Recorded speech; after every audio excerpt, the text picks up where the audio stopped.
فيليب سانتياغو من الفلبين. فيليب متسلق حب يحقق حلمه في انه يرفع علم الفلبين على اعلى جبل ايفرست. هو وصديق له هندي اسمه سوبراتا جوش، الفلبيني اسمه فيليب سانتياغو، قرروا انه هن يطلعوا على اعلى جبل ايفرست. الرياضيين المحترفين في رياضة التسلق بيحبوا ان هم يتركوا شيء تاريخي، يعني بعد ما تسلقوا الجبل وصلوا لمراحل جيدة. يعني واحد منهم وصل لقمة الجبل، يعني اللي هو سوبراتا جوش. اساميكم غريبة يا اخي، سموا عادي يا اخي. المهم سوبراتا جوش قرر انه هو بعد ما وصل على الحافة انه هو ينزل، لكن الظاهر ما بنعرف شو ملابسات السقوط. هو سقط من مكان خطير، الاكسجين فيه ضعيف. المنطقة بيسموها هيلاري ستيب او منطقة الموت. المنطقة هي بتكون قبل الحافة، يعني ما بيكون فيها هواء، الهواء فيها ضعيف، الاكسجين يعني تكون خطيرة جدا. اغلب الناس في هي المنطقة بيواجهوا الموت، يعني بيموتوا اغلب الناس في هذا المكان. فهذا الشخص بعد ما توصل للقمة وهو نازل وقع من هذا المكان. انما بطل قصتنا اليوم اللي هو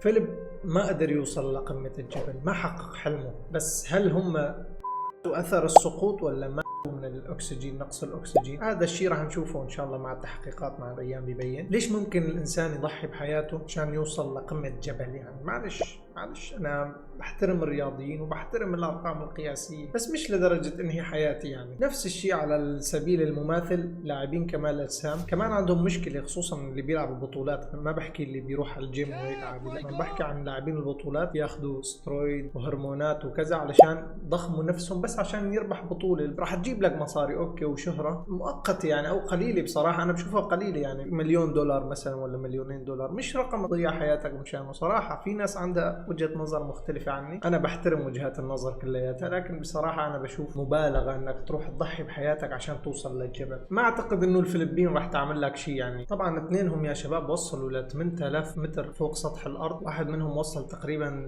8495 متر. خيال، ارقام خيالية احنا ما ممكن نتخيل. انا شخصيا مستحيل اطلع بهيك مكان، مستحيل ولا باي شكل من الاشكال. على الهواء ان شاء الله يا رب نكون في القمر. انا مالي سيدة صفيناز كاظم، نحن على الهواء مباشرة. الغي رحلتي. هذا الشيء صار بدولة نيبال، ونيبال بتتميز يا شباب انه هي دولة معتمدة على السياحة، يعني اعتمادها الكلي بهذا الشيء على السياح متسلقين. فهم بيتركوا الناس، انا بستغرب كيف بيتركوا الناس يعملوا هذا الشيء. نفس حكاية اليابان فيها اماكن ناس بتروح بتنهي حياتها فيها. يعني ما بعرف شو بيفكروا، يعني ليش انه انسان ممكن يروح ينهي حياته، وليش الحكومه ممكن تساعده على هيك شيء. يعني ممكن تترك له مجال او تترك له او تنظم له مسابقه كامله مشان ينهي حياته. يعني ما بعرف، ما بشوفها شيء سليم. يعني هو مجرد جبل، يعني ما في داعي تصعد على الجبل. منطقه شباب هي فيها ناس كتير انهت حياتها، فيها ناس كتير سقطت. اكثر من وثائقي بيحكي عن هذا الموضوع. بيقدروا ياخذوا الاشخاص اللي انتهت حياتهم ما بيقدروا يرجعوهم، بيتركوهم مكانهم بتضلوا متجمدين. راح اترك لكم يعني اجزاء من الصور لانه ما بقدر اعرض كل شيء. انا لما شفت القصه هي بصراحه تذكرت هذا الشيء، تذكرت الوثائق اللي انا شفته اللي بيحكي عن كيف انهم ما بيقدروا ياخذوا اجسام الاشخاص اللي توفوا في هذاك المكان. ما بيصيروا عظام، يعني اغلبهم بيضل لسه في جلد مئات السنين، وحتى الان ما تحللوا بسبب عوامل الثلج وكذا. انتم بتعرفوا البرد بيجمد، يعني بيخلي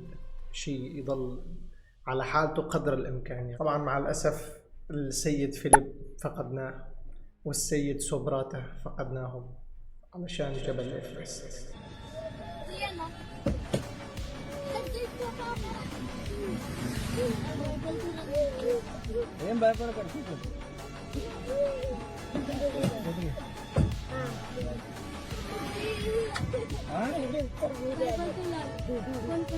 తెలుగు రాదా మీకు? సరే రైట్, ఇద్దరు మంచిగా. ఏం పేరు నీ పేరు? అందరినీ తీసుకుపోతాను.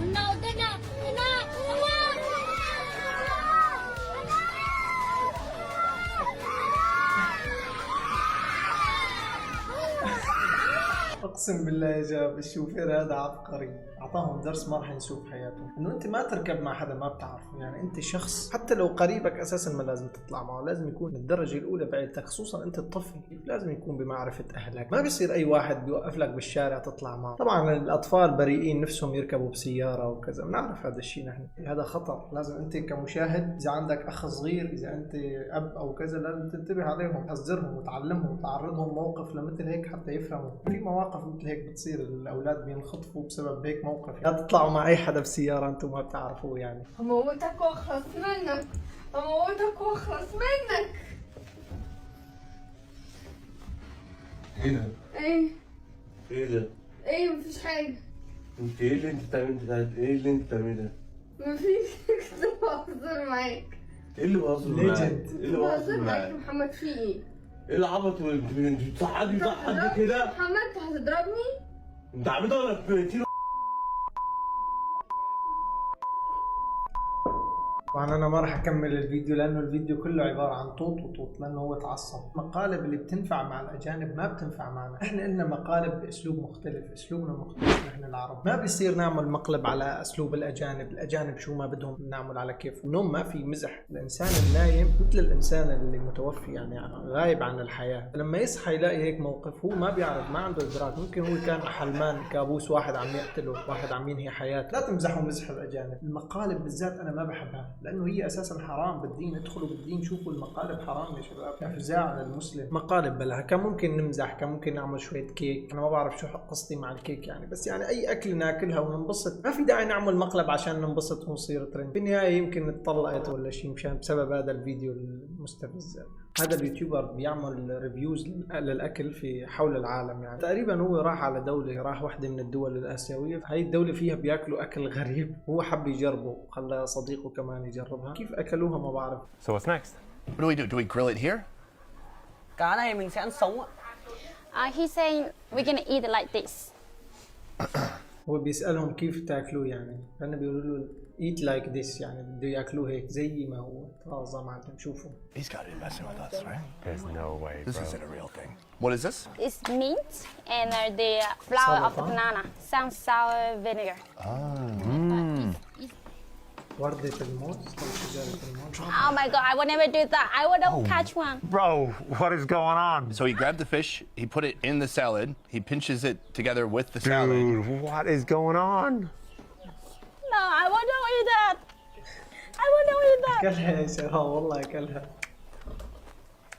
مستحيل أنا أعمل هيك شيء، مستحيل. Home. No, no, thank It's you. yummy.